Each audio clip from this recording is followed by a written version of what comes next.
I love Netflix. Sometimes. Don't get me wrong, some of my absolute favorite shows have been from the hands of Netflix. However, there are places where it comes short, and one thing in particular has been becoming way more common. Netflix hates gay people. And to be more specific, lesbians. What do you mean Netflix hates gay people? They have Heartstopper there. That makes it all okay, right? Wrong. One decent representation of a gay couple doesn't make everything okay. And why do I think Netflix hates gay people? Well, let me tell you. Imagine I'm having a nice evening. I turn on my TV. Oh, I'm gonna look on Netflix this time. I'm searching around Netflix and I find a beautiful, amazing show that just gets all the boxes ticked in what I want to watch. Amazing. The main character just so happens to also be queer. This has a minuscule effect to the main plot. I binge it till 2 a.m. and it ends on a cliffhanger. I pick up my phone and search up when the next season comes out. The answer? Never. It got canceled 3 years ago. Oh, okay. That's okay. I'll look for a different show. One show is fine. Great. Another good show that ticks all my boxes. It's got a nice plot and oh, it looks like the main character is a lesbian. Nice. I binge it. It's 7 in the morning now. Oh my gosh, it ended on a very interesting cliffhanger. Let me look up when the next season is coming out. Never?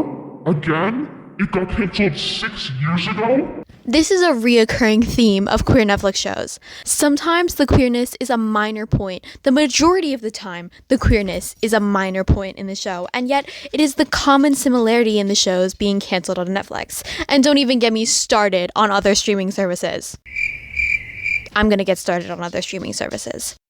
Hey, Disney, that's right. I'm gonna rant about the fact that I hate you. Remember the great 1988 adventure fantasy film starring Val Kilmer and Warwick Davis, Willow? And how in 2022 they released a TV show on Disney Plus that continued the plotline with the intention of having 3 seasons. And oh, just so happened to have a queer main character, but other than that, a good plotline, character development, and amazing world building. And they canceled it and took it off the platform. Yeah, that happened. And remember The Owl House, a wonderful teen show with world building and beautiful themes and characters who, happen to be queer, but that barely relates to the plot. Then they canceled it and limited the last season to 3 episodes. Yeah, that happened. Fuck you, Disney.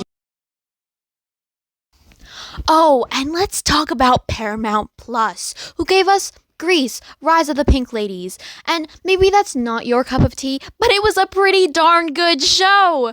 But not even a month. I don't think even 2 weeks after it was fully released, they canceled it. And Paper Girls, which was so good. And it got canceled like 2 weeks after it was released. And don't tell me that sometimes streaming services have to cancel or remove shows because budgeting issues or something like that. Because I get that. I really do. But the constant theme of queer shows that haven't even been out for more than a month getting completely erased is astronomical. And the underlying misogyny of it all as well, about how the majority of the queer shows being canceled are about queer women. Oh my gosh. Here's a giant list of sapphic-containing shows that have been canceled as proof. Anyways, that's really all I have to say. There's not a lot that I feel we can do about this, and this has been going on for gosh darn years, and people have spoken out about it multiple times, and yet nothing is changing, and it's just becoming a worse and worse problem. And with the society that we are turning into and going back to, I think is going to become something even larger. So, I have no hope.